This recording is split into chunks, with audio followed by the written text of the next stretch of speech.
Today's lesson is about the letters S and SH. Both letters have the same shape. The difference between them is that SH has 3 dots above it. Both letters have 3 teeth. Now let's look at how the letters look like in the beginning, middle, and the end of a word.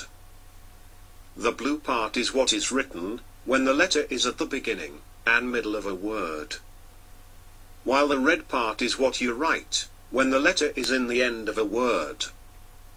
It is when you add the tail, so to speak. It indicates the end of a word. Here is a trick that will help you remember the letters S and SH. The easiest way to remember the letters S and SH is to think of the devil. Notice the devil's pitchfork. It has the same shape as the letters. Also think of the words Satan and Shaitan, which means devil in Arabic.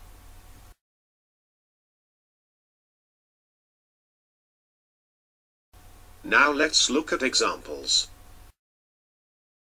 شجر شجر شمس